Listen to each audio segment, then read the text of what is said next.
عالی کابل که دیگه همگی مطمئنا میشناسنش.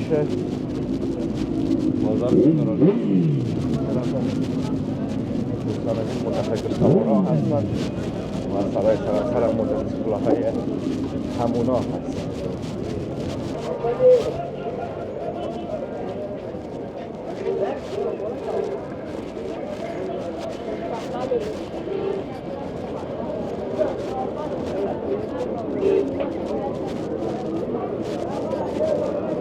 کل شدن ذهن میشه. میگه البته راست دروغ خوشه من چیز گفتن نمیتونم. پیش میمانم که شما در مطابق این کاری واقعیت داره و آیا آدم ذهن میسازه یا هم نه.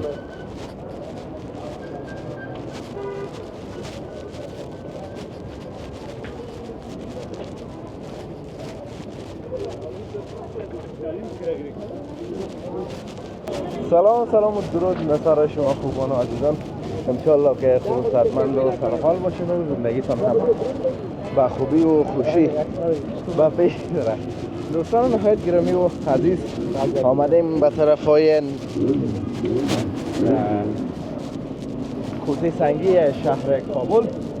از این جمله بازارهای بزرگ و عالی کابل که دیگه همگی مطمئنا میشناسنش.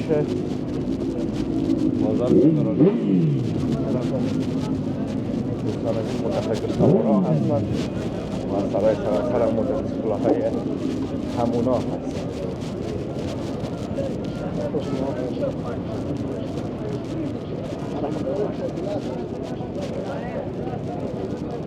میبینید که بیدوارم دوستان زیاد هست.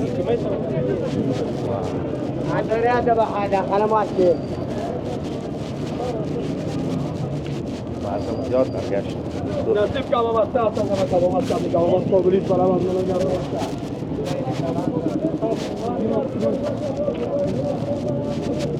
طرف موبایل فروش ها هست دوستان عزیز. موبایل فروش ها هست.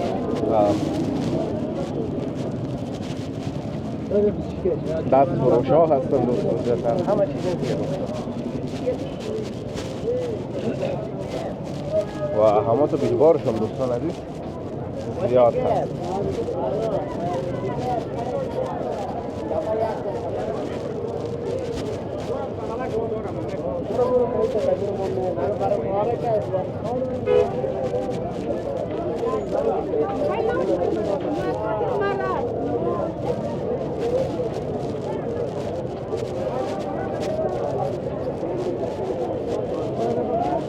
دوستان عزیز است پل کوچه سنگی شهر کابل که مطمئنا همه کابلی های عزیز همراهش آشنایی دارن و این پل دیدن. ما هم دوستان عزیز امروز پیاده رو سلو میریم.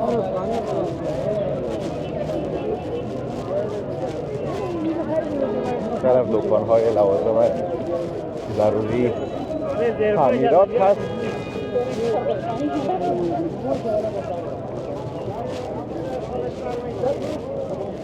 این طرف میوه فروشی ها آب میوه دوستان از البته میوه نیست آب میوه هست.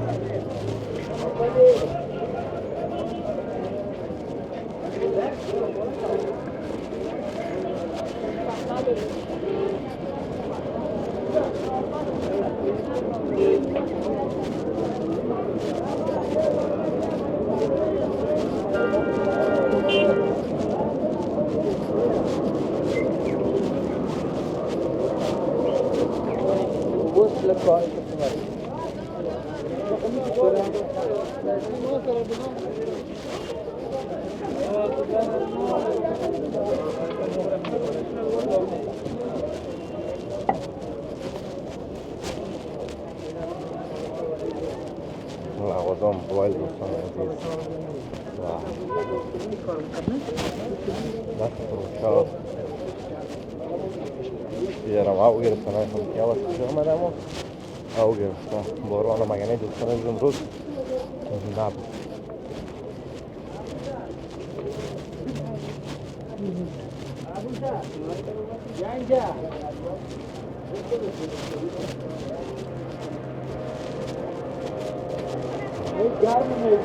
کباب کردم میرن دوستان عزیز. کباب خوب صحیح و چه بوی داره این کباب. مثل آدم کباب میخواه دوستان عزیز.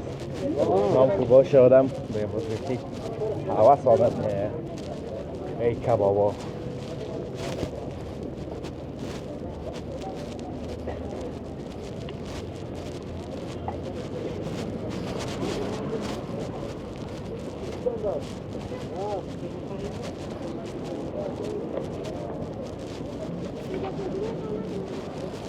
طرف مدفوعیت از دوستا و این طرف سنگ‌های مقبره هست که بسیاری ها برای دوستای خود میگیرن و برای خویشاوندا و همینا.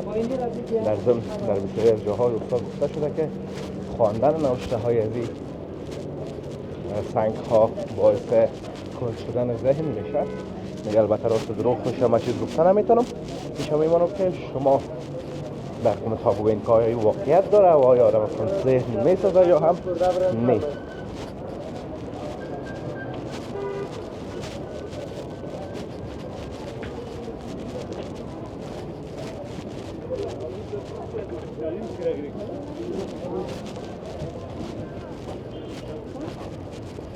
یگان دانه دوستان دیدی خلاص تمامی رو نشته میکنن متوجه شدیم.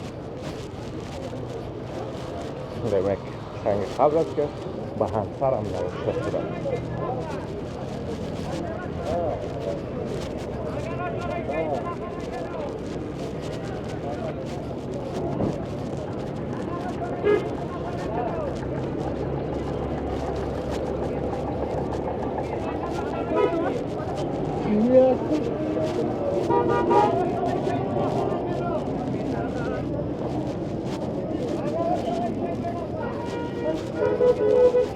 هم پل کوچه سنگی دوستان عزیز خلاص میشه و جاده سیلوی کابل شروع میشه که انشالله در ویدیوهای بعدی همچنان باید جاها را به معرفی میکنم انشالله.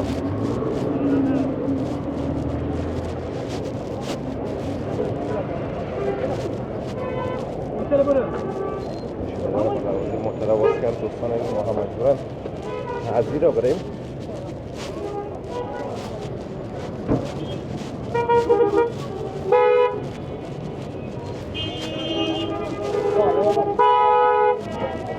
صدای محترم و دوستان عزیز میشنوین واقعا زیاد است و واقعا آدم آزار میده.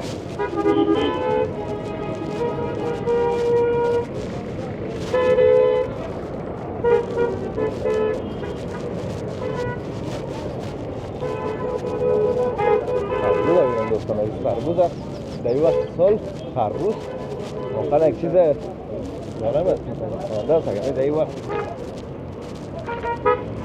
یعنی تربوز نیست دوستان عزیز و در تابستان دوستان عزیز تربوز وقتش است و این تربوز های هم دوستان عزیز خراب است، مزه‌دار هم نیست، هوا مقدر ندارن و کلا تو مزه یک تربوز های تابستانی میته تربوز ها نمیته دوستان. خب دوستان نهایت گرامی و عزیز، انشاءالله که از ویدیو خودتان آمده باشه، از ویدیو لذت برده باشین. ویدیو را لایک کرده در کانال همچنان سابسکرایب کنید تا ویدیوهای بعدی همگیتان به الله متعال پاک و بینیاز میسپارم. روز داره خودتون داشته باشید و در پناه الله متعال باشین. الله مددگار همگیتان.